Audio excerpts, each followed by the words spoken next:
Hello and what is up YouTube? My name is G3Iron and welcome to today's discussion where we're going to be giving some initial thoughts as well as reactions and some predictions and recommendations based off of today's Q&A discussion on Baeclast between the cast of Baeclast, Tarkat, Rise, Noogie, Ziggy, and Octavian, along with Grinding Gear Games lead developer Chris Wilson. Let's start off with some initial thoughts. So first off, as I was watching today on Twitch, the first thing that I had to take away is what I always take away whenever I'm watching Chris lead an official Grinding Gear Games interaction. He does an exceptional job. Chris Wilson does a fantastic job of representing his team and his company.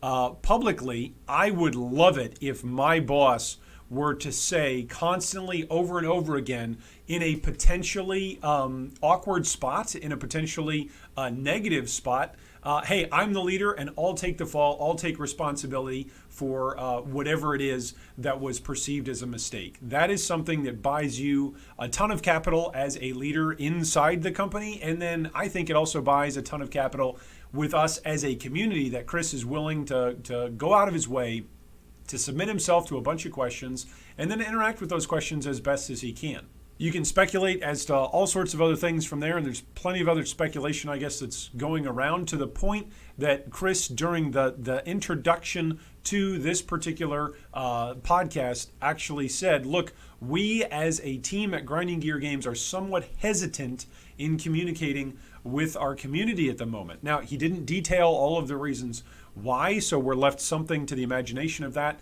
But being the internet, being a gaming environment, there's a lot of different possibilities that are there. I won't speculate any further than that, other than to say kudos for being willing to put himself into this position. And if I was working in a company like this, I would want my boss to step up and say, yep, I'll take the hits and I will go and represent our company in this particular environment. My next initial thought was that there was a lot of discussion, a lot of, frankly, paranoia and confusion around the different members of Baeclast that we're going to be interviewing Chris. There was a lot of skepticism and even just like unhelpful cynicism and predictions that this would become an echo chamber, that in some form questions wouldn't be asked in a genuine manner, or that in some way maybe there would be like straw man style presentation of questions. I didn't witness any of that. I think that questions were asked today on Baeclast that were not only personal questions that each individual host could back up from personal experience. I thought several different members of the Baeclast podcast went out of their way to speak up on issues that maybe were not necessarily personally representative to them. They were willing to go into questions that were maybe representative of different perspectives and of different parts of the POE community. So I think that was a great job by the hosts. I think a lot of folks were even accusing the potential for this interaction to be one where there would be punches pulled. I saw that cliche used in a lot of different places. Thankfully, I didn't see it on our Good Guy Gaming Discord, but I saw that in lots of other places where there were just predictions and assumptions that punches would be pulled and certain questions wouldn't be asked. Nearly every potential controversial question today was asked. Auction house was brought up as a topic. 10-cent ownership was brought up as a topic. Whose fault it was for specific things to come out in the state that they are with 315 was brought up.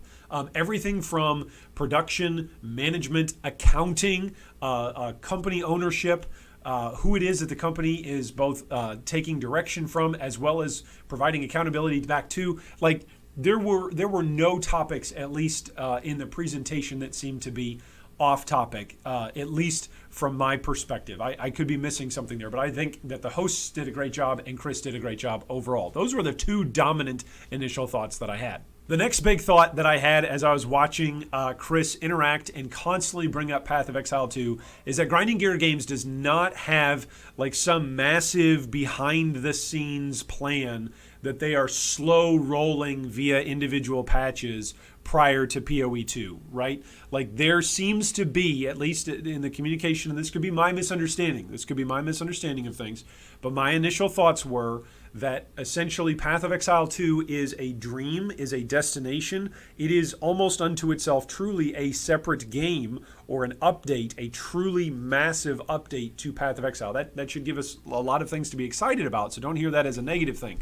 But it is truly different from the Path of Exile that we currently have. And there is not necessarily a roadmap that says 316, we're going to do this, that helps inch us closer towards POE 2. 317, we're going to do this, that's going to help us inch closer towards POE 2. 318, 319, 320, etc. There is, at least from what was communicated, that could all be wrong. I could be absolutely wrong on that, but that was my impression today, is that POE 2 is very much an idea as well as a work in progress. It's something that's actually got, pixels and databases already existing. I was going to say hands and feet. It's something that's in existence, right? So it's more than an idea, but in the sense of plans, here it is. It's a concept. That's where we want to go, and we don't necessarily know how to get there. And so we as a player base are then experiencing grinding gear games, trying to figure out, and sometimes hitting home runs, and sometimes really making great leagues that move us, and great leaps that move us towards POE 2. And sometimes we're going to have a league like 315 where maybe we're moving towards POE 2, but it's not necessarily going to be received so well, and that necessarily in and of itself is going to be a bad league, or perceived as a bad league. So because things come on a league-by-league basis, and there isn't necessarily like this grand 3-year plan with these things that need to be done, it just seems like that the expressed game design changes are being implemented on a league-by-league basis, and that's going to mean a lot of things to a lot of different people. But that's, at least for me, with any sort of project of any sort of scale, it's helpful to know, or it's helpful to have the communication from Chris. And again, the vulnerability that the team at Grinding Gear Games is willing to have to say, look, this is where we're hoping to go with POE 2. And we try to implement these things on a quarterly basis every 3 months with these massive patches. It's helpful to know. At least in my mind, it tells me, hey, slow down. They don't necessarily know 315, we're going to do this, 316, we're going to do that, 317, we're going to do that. So I think we as a community can probably take our foot off the pedal, or insert whatever cliche you'd like to use here, saying, oh, well, they're doing that this league, and they're doing that this other league, and they're doing that this other league.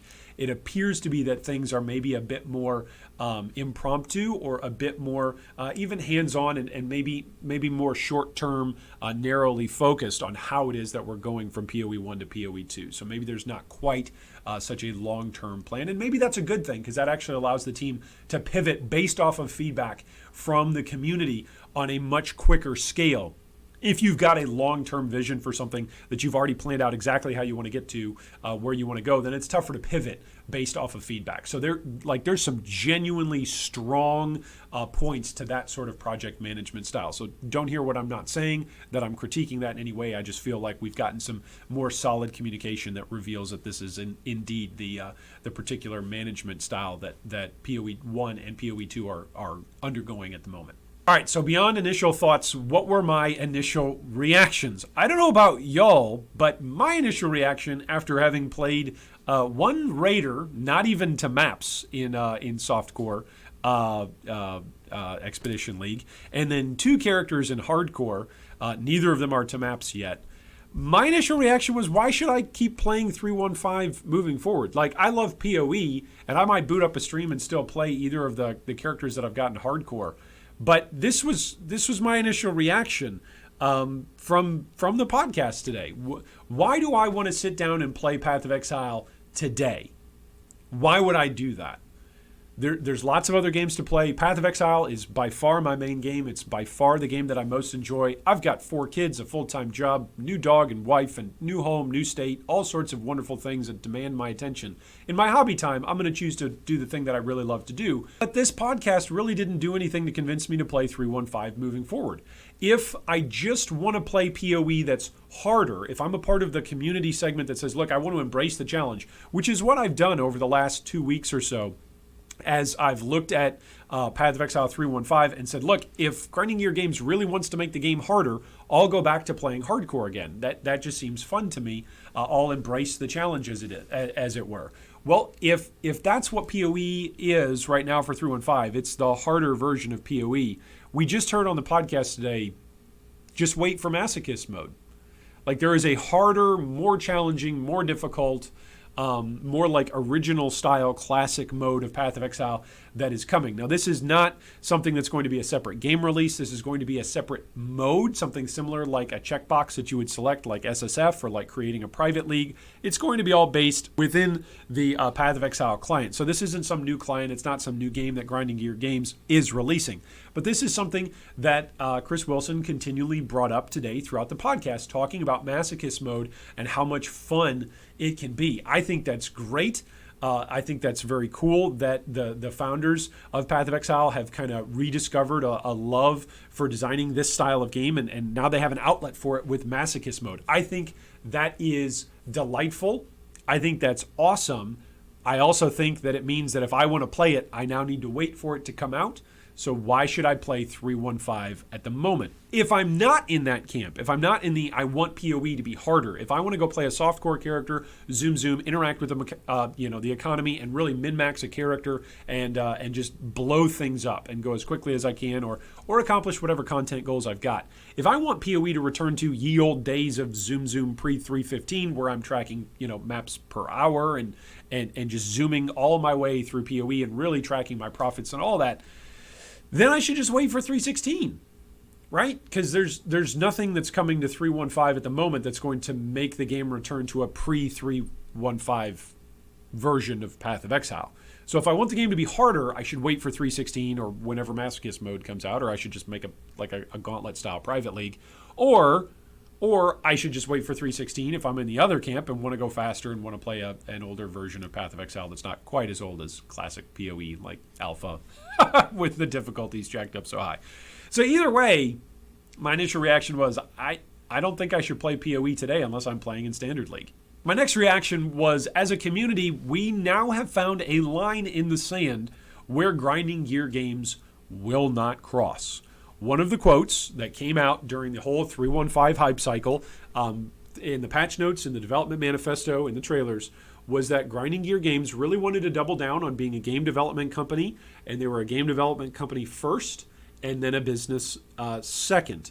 I am not going to make any sort of statements regarding finances or regarding player counts.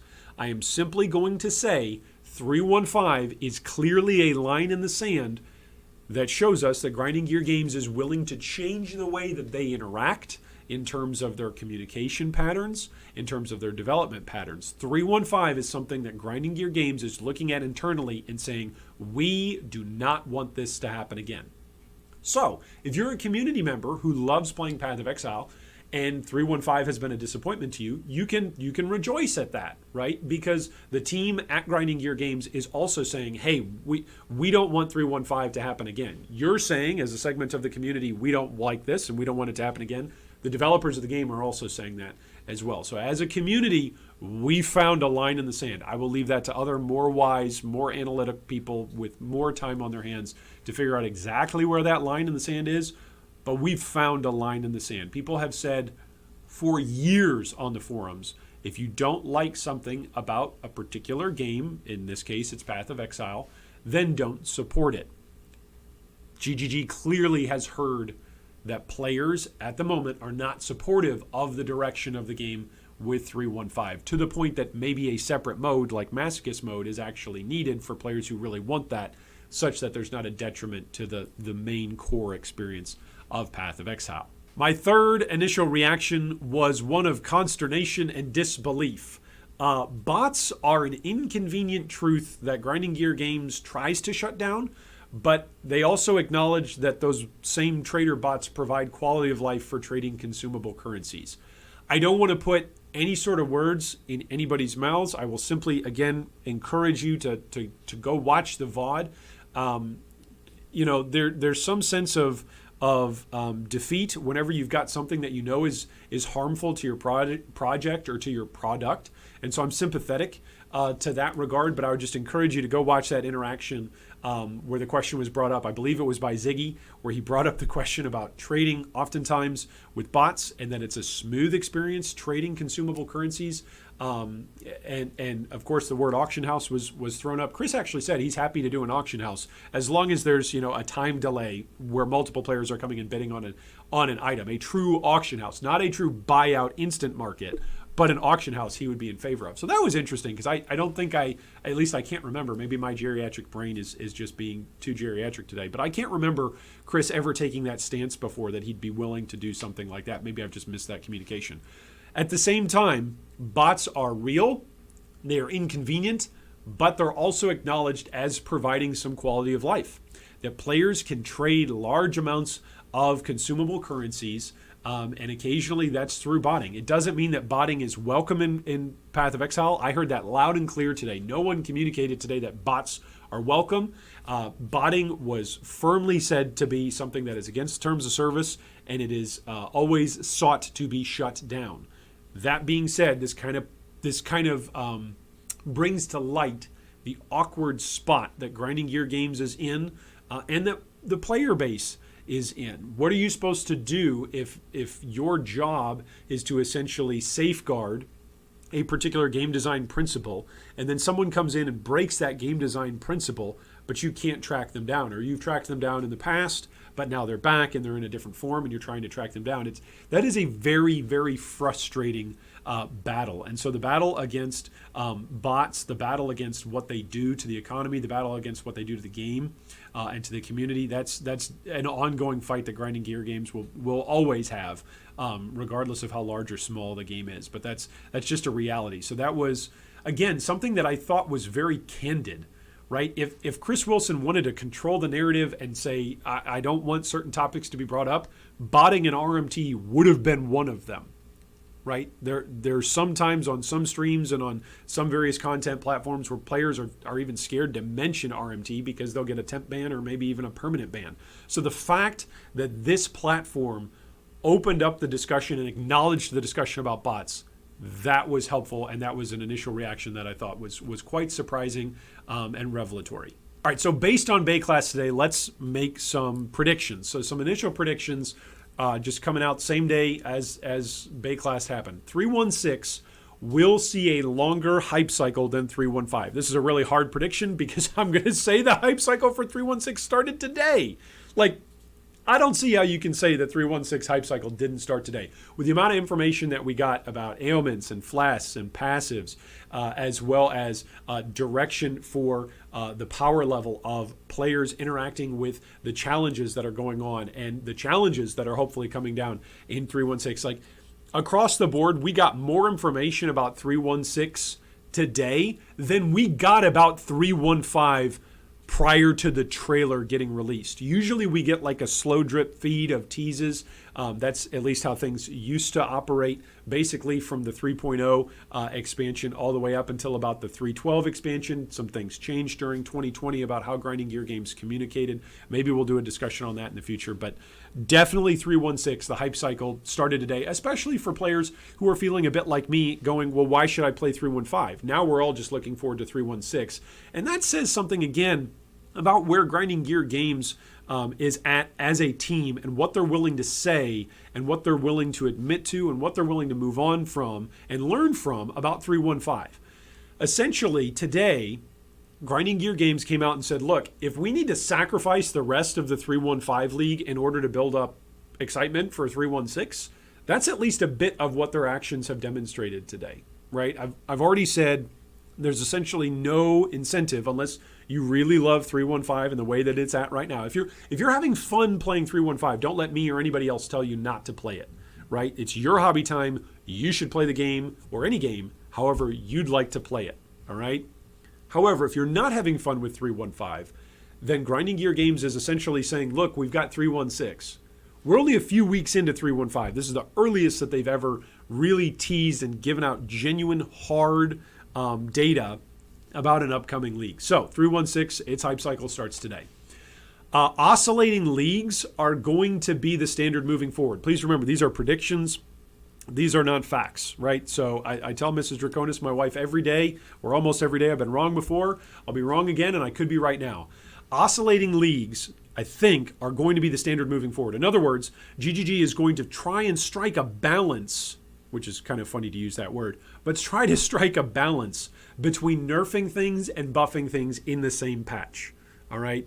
They're going to be hesitant to have a repeat of 3.15. Again, the community is saying 3.15 is bad. The development team is saying, hey, the reception of 3.15 is bad. We don't want it to happen again. So when nerfs happen again, if we ever see nerfs again to the scale that we see them for 3.15, if they happen again, or even if they're just simple nerfs, it doesn't matter really, honestly, the actuality of the scale of the nerfs. If nerfs are perceived to be and then attached with the language of 3.15 in the future, then that means GGG's got to be aware of that, and they'll probably send along new toys, new trinkets, new items, new buffs, new reworks alongside those nerfs. The nerfs on their own will not happen anymore. We're going to see oscillating leagues where we're going to get a little bit of both moving forward. Another prediction is that everything that we see in Path of Exile today and moving forward, we've said this for the last year or two, really since ExileCon, everything really is testing and implementation for POE 2. That's something that we've predicted in the past, like, hey, maybe this is kind of a testing of a system for POE 2 and how things will work and what things will be like in the new POE world. And the reality is, yes, if something goes core now, it's being designed with POE 2 in mind. So expect it to be a definitive part of POE going into the future. I could be wrong on this. Again, something could just be like a temp holdover just for players to enjoy while we wait for POE 2. But I see the game as moving towards POE 2, not away from it. And so if something is well received, then Grinding Gear Games wants to take that and bring that into POE 2. If something is not well received, like 3.15, then they want to know about it because they don't want to release POE 2 and have a risk of a several years project, okay, have the reaction that 3.15 had. Right? They don't want to risk that with POE 2. They want to make sure that every part of POE 2 is well received, it's hype, and everybody's excited for it. So everything that we experience right now is prep for POE 2. A final prediction is that content bloat isn't nearly as high on the priority list for Grinding Gear Games as, let's say, itemization or engaging leagues. A lot of different players have complained about content bloat. It was a topic today on Baeclast.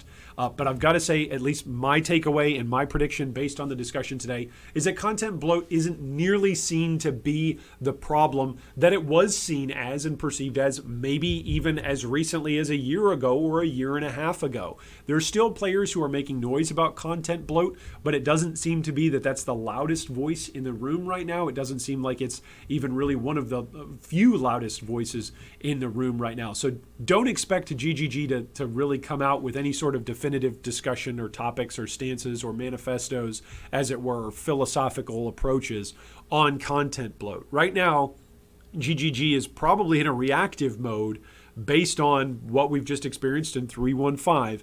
And so if we see a lot of content bloat and a lot of different options and different stuff coming out in the next couple of leagues that give us alternative stuff to do that's fun, that's enjoyable, and that's also new and shiny, don't be shocked if that comes out. All right, so initial recommendations today. Watch the whole VOD. It's a 5-hour VOD. I would say that the preamble by Tarky, he interacts a lot with chat, and so that's always worthwhile to go and watch. I would say just go watch the whole VOD. Like, if you're going to be playing Path of Exile today, go watch it. Pull it up on a second screen. We all have second screens, right? Because we all play with the economy. We all play with trade or Path of Building pulled up anyway. So let's do it in the background. Watch in the background, etc. Don't bother wasting your time watching whatever trash is on, whatever streaming service you pay $10 a month for. Just go watch this. It is well worth your time to listen both to the questions that are asked as well as to the answers that are given and some of the questions that are raised even during the discussion. This is linked down below in the video description. So that's my first initial recommendation. The second recommendation is, if you do not like hearing grand dreams and hopes for POE 2, if you are a player who has already said, I'm done with Path of Exile until POE 2, then you should not pay attention to discussions between now and the release of POE 2. You really shouldn't. okay? Because everything from here on out is testing for POE 2, and it has been for quite some time. So if you just want to see actions and you just want to play the game that has been hyped up since ExileCon, then just keep waiting. Just keep waiting. Because the only thing that will happen to you, I'm trying to save you some personal frustration here. The only thing that's going to happen is you're going to go, well, this isn't POE 2 yet. And on top of that, each league that you play in between now and POE 2 is the potential to either be implemented in POE 2, which you might like, and that might be fine, or it might not be implemented in POE 2, and you might go, wait, I actually grew attached to that league, I liked it, and now it's not coming back around, or it wasn't well received. So just save yourself some heartache. If you don't like hearing about POE 2, then go wait for POE 2. I find another game and wait, or play POE 1 and play standard. I go play Masochist when it comes out, Masochist mode, I don't know. All right, third recommendation is to pay attention to how many questions are responded to by Chris with some acknowledgement of factions within the POE 2 community, right? So everything is about POE 2 from now on. That's what I'm saying. Everything is about POE 2. So notice, as the POE 2 community, right? We're not just the POE community anymore. We're the test basin for POE 2.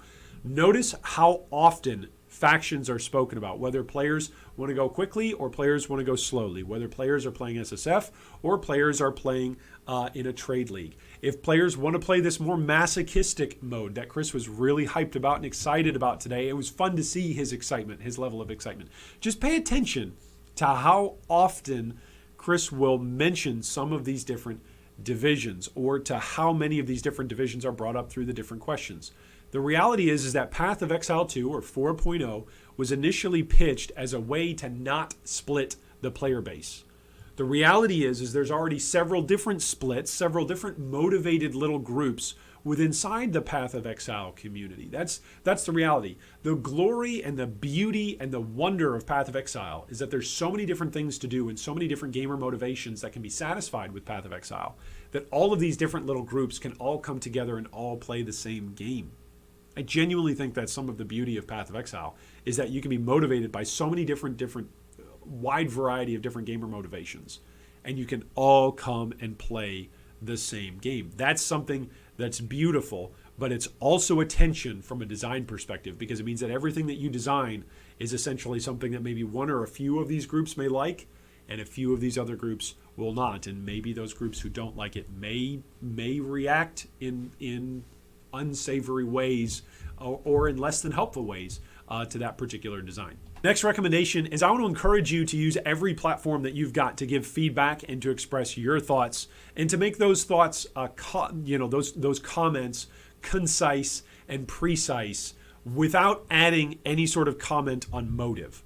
All right. So if you're commenting on a Twitch discussion chat thread, if you're commenting on Reddit, if you're commenting here on YouTube, if you're interacting on Discord or on the forums, use those platforms. Use all of those platforms, all right, to voice your takeaways, to voice your particular reactions, your thoughts, but try to make it concise and precise. Now, you might be saying, okay, Iron, that's kind of funny coming from you to say try and be precise.